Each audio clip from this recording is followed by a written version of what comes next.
喺我哋嘅節目啊，早前就介紹過室內高爾夫球，亦都去過海南島睇下啲世界一流高手嘅比賽噃。咁最近香港咧就舉辦咗一個咧就係女子高爾夫球世界排名計分賽喎，咁吸引咗一班世界各地嘅高手嚟到參賽啊！計分賽喎，梗係有吸引力啦。咁更加吸引咧就係觀眾嘅眼球啊！嗱，長遠嚟講咧，呢啲高水平嘅賽事咧，咁啊更加咧可以推廣本地嘅高爾夫球發展啦。由香港高爾夫球會主辦第一屆香港女子高爾夫球公開賽，早前喺粉嶺度舉行。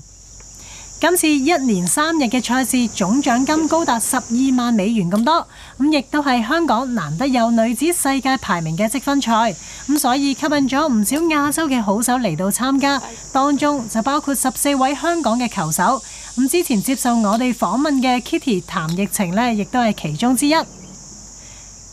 而去年底打入世界業餘高爾夫球排名前10嘅 Tiffany 陳子晴呢，咁就係今次賽事裏邊最好成績嘅香港球手之一。咁佢打出223杆加7杆嘅成績，並列喺呢就係第13位。咁最後一輪嘅比賽呢，韓國同埋中華台北嘅球手表現呢就係最突出啦。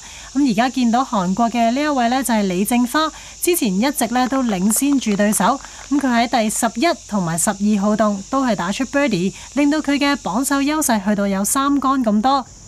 咁而藍色衫泰國嘅梅安拱沙素呢，一直力追前菲律賓業餘賽冠軍李正花啊，咁不過最後呢都係追唔到啦，佢只係可以打出總杆數214杆，取得並列第2。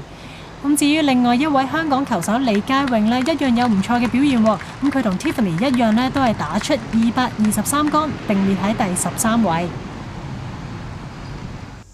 咁而最後嘅2個洞中華台北嘅陳雨如，可以話係唯一有機會追到李正花嘅球手啦。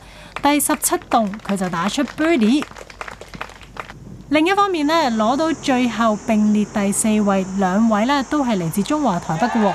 其中一位就係而家見到嘅呢一位陳之敏，佢打出總杆數217杆。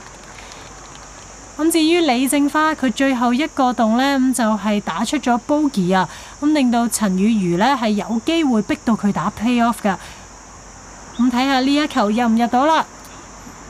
哎呀，好可惜啊！最後呢一球可以話係失諸交臂啊，入唔到呢。咁即係話陳雨如呢只可以以總杆數214杆同梅安拱沙素並列第2。咁至於20歲嘅李正花，最終就係以71杆嘅成績完成呢一輪嘅比賽，總成績213杆，奪得個人首項職業賽嘅冠軍，亦都係獨得18000美元冠軍獎金。